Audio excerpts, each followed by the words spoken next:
Hello, good afternoon. This is the Midday News.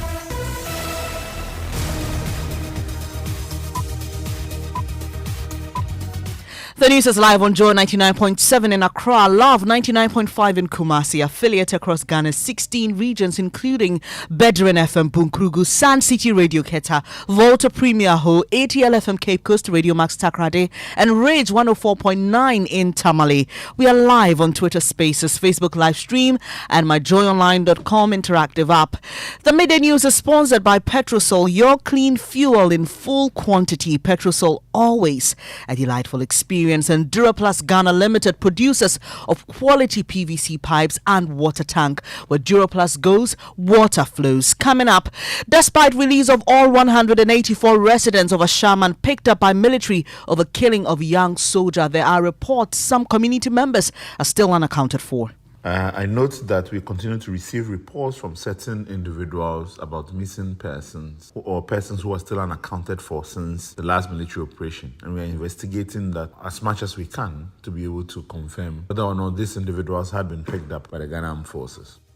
We'll hear more from their lawyers who say they've set in motion legal processes to seek redress. Also in this package, government pays $6.4 million to UNICEF for vaccines. As the Minister for Health says, he expects the current vaccine shortage to be fixed in the next 3 weeks. And I've stand here and assure the House that within the 2 weeks, 3 weeks, we will get vaccines. Probably before that.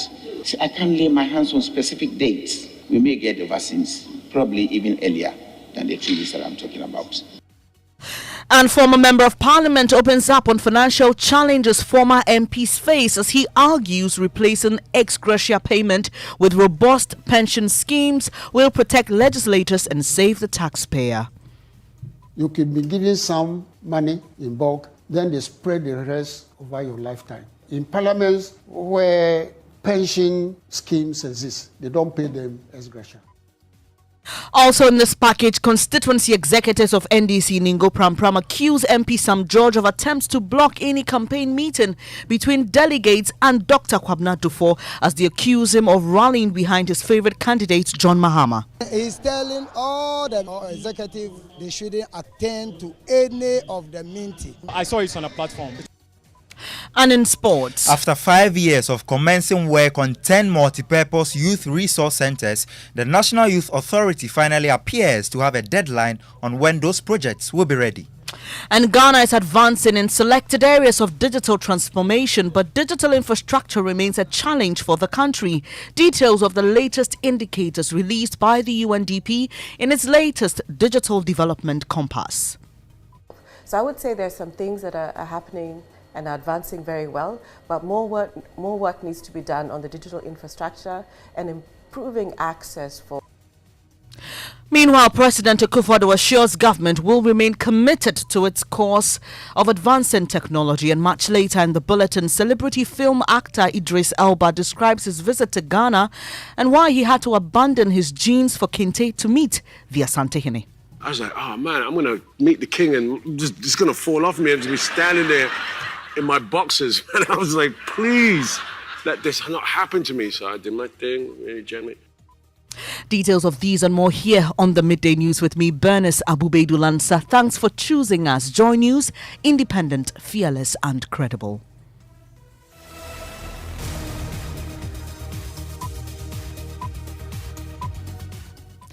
Thanks for your company. The details now. Lawyers for some Ashaman residents picked up by the military say processes are underway to seek legal redress for the brutality suffered by their clients. They say all 184 persons who were held in custody have been released. They are, however, still receiving reports of some missing individuals. The military initially released 150 persons and later handed over the remaining 34 to the police. Maxwell Agbagba in the following report captures the desperate calls for release of the suspects, plus what the Defense and Interior Committee learned from its interaction with the military high command. Damn the beastly acts of the Ghana Armed Forces. Scores of residents are gathered here on the streets of Ashaiman Taifa discussing the assaults by the soldiers. Here, I've met 31-year-old unemployed woman Beatrice Bochu. She looks distressed and says she has not heard from her husband since Tuesday when she was taken away by the military in that swoop. 3 days in here. It has been 3 days now, and I have not heard anything from him. Our child is unwell. He's the breadwinner of the family. He takes care of us financially. 3 days, I have not been able to send our child to the hospital. It is possible Beatrice's husband is part of the 34 Ashaiman residents who have now been handed over to the Tema police for further investigation and possible prosecution. Ashaiman MP Ernest Nogbe says the residents were picked on Tuesday and have now been handed over to the police. We still have about 34 men with the military, which this afternoon the CDS told me they were sent to the police high command in Tema. And so I'm going to make a follow-up to the commander. Ranking member of the Defense and Interior Committee, James Agaga, revealed the military high command in a meeting with the committee on Thursday accepted responsibility and expressed regret for Tuesday's brutalities. In the course of the deliberations, high command took responsibility for the operation, but they went ahead to express some regret at the excesses that we all saw. Maxwell Agbaba with that report. Lawyers for some of the suspects say all 184 have been released, but others remain unaccounted for. Oliver Baka Vomawo is with the legal team. We have now been able to secure the release of all 184 persons who are arrested by the Ghana Armed Forces. I note that we continue to receive reports from certain individuals about missing persons or persons who are still unaccounted for since the last military operation. And we are investigating that as much as we can to be able to confirm whether or not these individuals have been picked up by the Ghana Armed Forces. It's important that we revert and confirm this with the military, particularly considering that their statement indicated or suggested implicitly that there could have been more than 184 people picked up. If you remember, the statement said that about 184 individuals had been picked up. So we want confirmation and clarity on the exact number of individuals that the military picked up. So far now, there's a lot of work to do in able to document the experiences and what has happened properly for posterity. And that includes a process of interviewing people, recording this in order to file reports, which our hope is that we'll be able to submit to various human rights agencies domestically and also internationally. Oliver Baka Vomawo is a lawyer for some of the victims of the military brutality in Ashaman. Well, let's speak to MP for the area, Ernest Nogbe. Good afternoon to you, sir. Thanks for joining us. Do you know if all your constituents who were picked up by the military have successfully reunited with your families? Nobody there will try and reconnect him. Meanwhile, law professor Epieje Etua says there must be thorough investigation into the incident. There is the need for the victims to present their cases before SHRAJ, and we are working on that so that SHRAJ can take the matter up. Parliament has a role to play in this. The executive can still mend fences, and I think that we also have the security councils, the regional security council, the district security council, even the national security council. They should come in here, and where necessary, there are processes involved, setting up tribunals and so on, to deal with some of these matters under the Security and Intelligence Act. So all these mechanisms should be triggered, and the soldiers should come out with a proper apology. In fact, that's press release that came out didn't involve any apology at all. The one that was made by the Deputy Minister of Defense and the Minister himself were unfortunate and, in fact, irresponsible apologies. You heard the law professor Epieje Etua speaking on the incident in Ashaman. Let's now hear from MP for the area, Ernest Nogbe.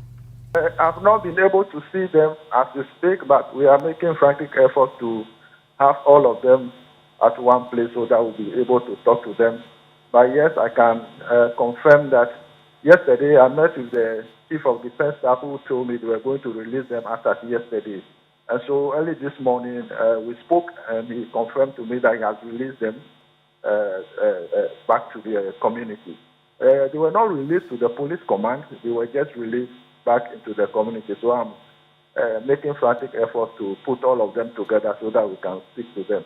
But before their release, what were the issues, or what did the military tell you, reason why they kept them? Because we knew that there were 180 and then some were released and then these 34 individuals were left. Why were they being kept? Well, that was what, according to them, they found illegal substances on some of them, which they were doing further and better screening to ascertain the veracity of or otherwise of it. And so 150 out of them were released because according to them, most of them were just going to work and some were also on bed when they picked them up, so they had to release them as quickly as possible. And the remaining 34, some of them also, according to them, have some questionable characters and demeanors, whatever. And so that is why they kept them to do better and further, checks on them before they release them. So on what basis are they releasing them now? Well, which means that what they were looking for, they couldn't find anything, because if that is the case, what they told me earlier was the reason for which they were keeping them, and now they released all of them. It means it was just baseless for keeping them there. And that is why we're saying that their right to freedom is being infringed. You had the MP for Ashaman Enes Nobe speaking to my colleague Aisha Ibrahim on News Desk on the Joy News channel. Earlier, we're hoping to reach him for further details, but the lines went bad. We will hopefully do so in subsequent bulletins. Now, uncle of the soldier, Imoru Sharif, whose death led the military to pick up some residents of Ashaman, says they are yet to receive any update from the police on the quest to find his killers. We were here with the investigator yesterday, the whole day at the mortuary, but it said they've keep on gathering information. So when they are done, they will let us know. So far, we've never got any information from the police and then the military. And then the military detectives also are doing their investigations. So for now, I cannot say anything because they've never given us any information. Which means that's uncle of the deceased soldier Sharif Imoru. He's Ahmed Abdul Rahman. Let's do some other stories now. Health Minister Kwekwa Juman-Menu says more than $6 million has been paid to UNICEF to deliver vaccines as the shortage lingers. According to him, government expects the shortage to end in the next 3 weeks when the vaccines paid for are delivered. He made the statement on the floor of Parliament. Speaker, it's a very serious, public interest issue. The assurances I will give, and I can give for the first time in the chamber here, that this will not happen again. And I will advise that you help me in my advocacy to get adequate funding for vaccines, even the health insurance budget, right? So when we meet with committee, we have always been talking about it, and even in the chamber, it has come up. So that if Parliament approves adequately for us, we always have our budget well defined, we will be able to supply. And I'll assure you that whatever challenges that happened, I don't think we are going to face these possible challenges any longer. And I'll stand here and assure the House that within the 2 weeks, 3 weeks, we will get vaccines, possibly even probably before that. Even probably before that. See, I can't lay my hands on specific dates, but even probably before that, we may get the vaccines, probably even earlier than the 3 weeks that I'm talking about. Throughout the period, we made close to $6.4 million equivalent to UNICEF, who supplies us the vaccines. Health Minister Kwekwa Juman-Menu speaking on the floor of Parliament. Parliamentary Affairs correspondent Kwekwa Sante joins us with more. I can imagine the reaction to this statement by the Minister Kwekwa. What else is happening in Parliament? First, the minority side not clearly not enthused about the minister's response because they want some specific date that the vaccines will arrive in the country. According to Kwabena Minta Kando, it appears the minister does not even have this detail. And after 3 weeks, he's telling Parliament is just something to just make up the time. He says he's not happy that the minister and the president are lamenting like ordinary citizens. They are the ones supposed to bring an end to this situation. And so clearly they are not satisfied. But happening on the floor now are statements to commemorate International Women's Day. It was marked on Wednesday. President Akufo-Addo delivered a State of the Nation address, and so there was not a space for statements to be made.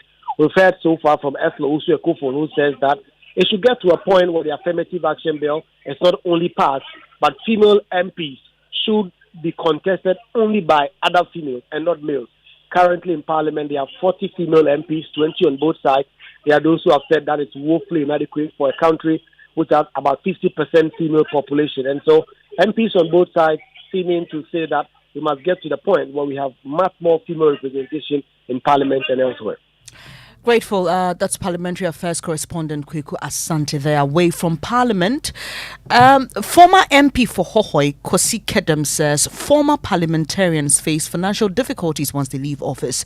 He believes having a robust pension scheme to replace the current ex gratia system will provide a better cover for the legislators. He also believes it will save the taxpayer from doling out to exiting MPs. This was his contribution to a discussion on Upfront with Raymond Akwa on calls for the scrapping of ex gratia payment. During our time, we were guinea pigs. We did not even have condition of service. They pay you as and when. So our life was quite miserable.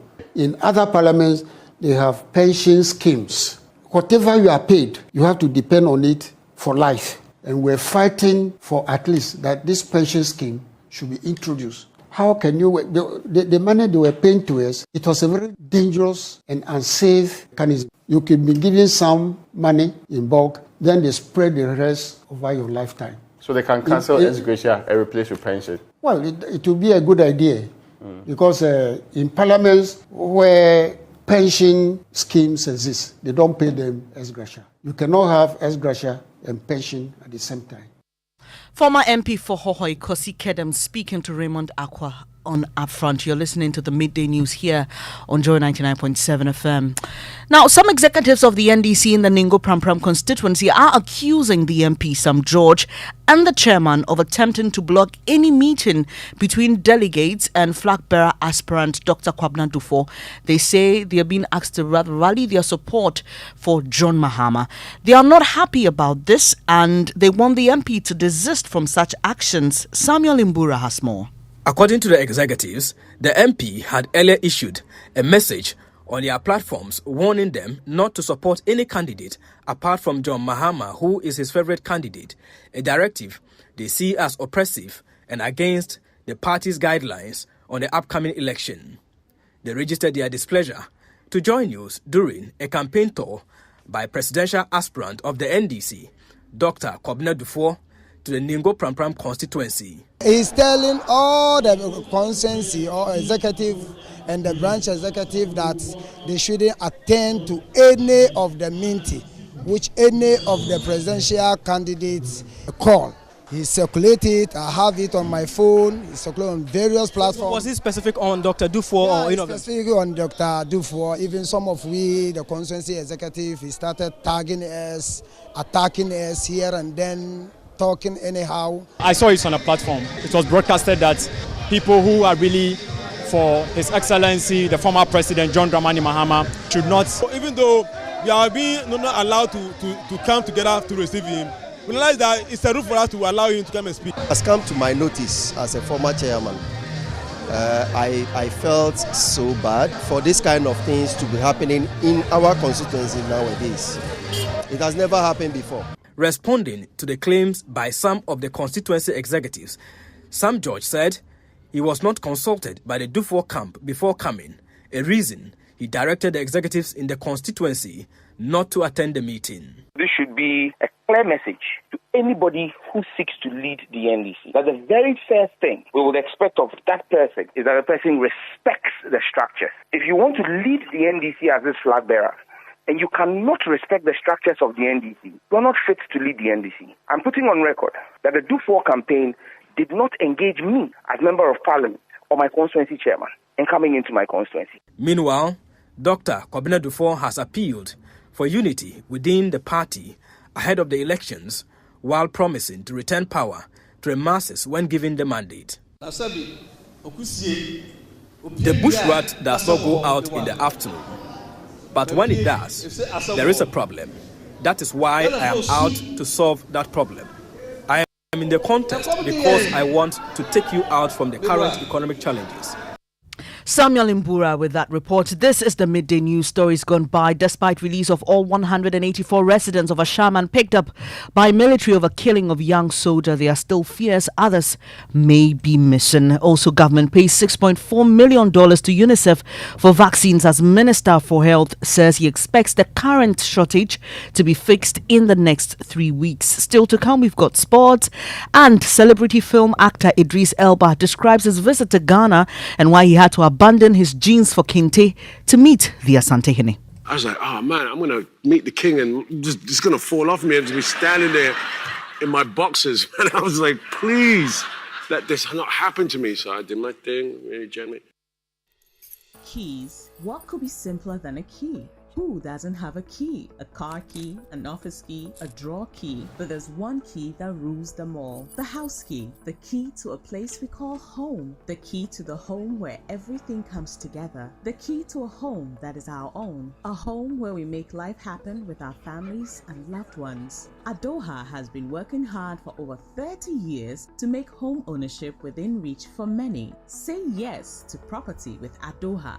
Your dream home is one call away. Your dream home is a few clicks away. Visit our Accra project, The Place, by calling 030-2789-757.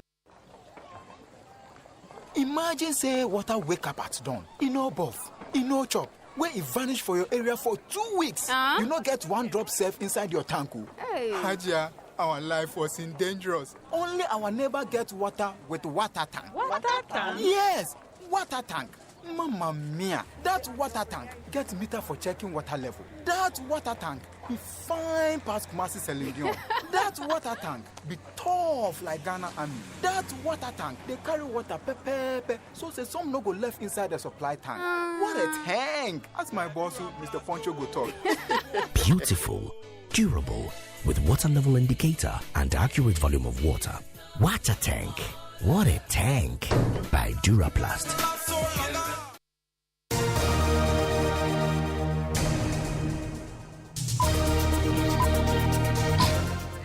Thanks for staying here on the Midday News. It's now time for sports, and Aruna is here with us. Aruna, what's happening in the world of sports? Thank you very much, Ben. It's now Chief Executive Officer of the National Youth Authority, Pius Enam Ajide, says his office is committed to completing the abandoned 10 multi-purpose youth resource centers across the country. This follows Joy Sports' series of publications on the abandoned sports facilities titled The Bush Resource Centers. Have all the assurances that you may desire, and please be advised that these projects will be committed. The president is interested and very keen on it. His investments in sports are really and truly unprecedented, and that is why beyond even what we are doing, there are many other infrastructure. So within due course, these facilities will be handed over for usage. When you say within due course, what does it mean? You are asking for specific. Is it May? Dates. Are we expected to see them in May? Are we expected to see them in June, I believe that July, we will begin April? to see some of them even in March. Well, we are here to hold him accountable to his words. That's your spot. Thank you so much. Now, Ghana is advancing in selected areas of digital transformation, but the country is without a coordinated strategy. The details are contained in the latest Digital Development Compass of the United Nations Development Programme, UNDP. President Akufo-Addo, during his State of the Nation address this week, touted the numerous intentions of his government in transforming the nation through technology. We have now reached a point where we feel the impact of technology as an irreversible way of life. We have digitized many processes. The Ghana card has become a one-stop shop for Ghanaian identity and its usages. We're fully convinced that our embrace of an investment in information technology and the digital infrastructure will help us to redefine our traditional concepts of time, space, speed, and nature of conducting business within our society, economy, and culture. Information technology helps all segments of society to be integrated and transformed through connectivity. However, the latest index by the United Nations agency UNDP says in terms of digital infrastructure, Ghana is not performing well, although internet service providers and mobile networks are growing. Also, data exchange is the main challenge, still at the basic stage 1 level. Data is limited, paper-based, and this needs improvement. Dr. Angela Lusigi is the UNDP representative in Ghana. She was speaking in an interview on Foreign Affairs, which airs later tonight. Well, actually, we have a digital development compass as UNDP, which provides data to track the government readiness and in order to expand the digital space. And I must say that Ghana is doing quite well in some aspects, but not in others. For example, when it comes to the vision and the strategy, you are actually at a very advanced stage when it comes to that. But when it comes to looking at the business environment, that is still an area that is emerging. And when we look at specifically issues around data and how it's shared, that is an area where there's a huge gap, apart from the digital infrastructure itself. So I would say there's some things that are happening and are advancing very well, but more work needs to be done on the digital infrastructure and improving access for both urban and rural dwellers as well as women and men. So let's Dr. Angela Lusigi is the UNDP representative in Ghana. There's more later tonight on the Joy News channel at 10 p.m. on Foreign Affairs. Now to our special Ghana Month series. For over 300 years, the people of Setre Kwamang in the Ashanti region lived in caves to escape wars. Today, those caves have been taken over by bats, but occasionally some Christians visit the site to pray. In today's edition, Kojo Yangson explored Inframabum, loosely translated as Windy Caves, and reports the tourism ministry can give the place a facelift. Kumewu in the Ashanti region is a forest-rich, mountainous area. This is where you will find Setre Kwamang. Setre Kwamang has a captivating history. For 3 centuries, their ancestors lived in caves, and those caves are still there, waiting for you and I to discover them. We got very lucky at the very beginning when the Apejahene of Kwamang himself agreed to take us on a guided tour. Here it's called Inframabum. During the olden days, there were a lot of tribal wars. Yeah. Our ancestors moved away from a certain town called Amoako, came to settle at a place called Sumuna Kesieso. Elephant Hole. Oh, yeah, Elephant Hole. So, in the modern times, we said we have modernized it to be Sumuna Kesie, but it's Asumuna, Asunu Amuna Kesie. Suddenly, the clear path we had been walking on disappeared over a steep edge. This is where most people would turn back, believing they can go no further. We certainly would have, if we didn't have Nana with us. But over 4 centuries ago, when Kabie the hunter got here, he decided to keep going. And that's how he discovered the famous Inframabum, the Windy Cave. He entered the place and realized it was a safe place for people to live. During those times, the people were not many.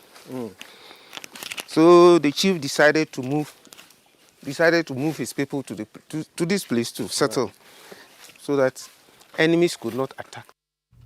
Kojo Yangson with that report. And before we go, celebrity British actor Idris Elba, born to a Ghanaian mother and a Sierra Leonean father, says his recent visit to Ghana exposed him to the rich culture of the country and the Ashanti Kingdom.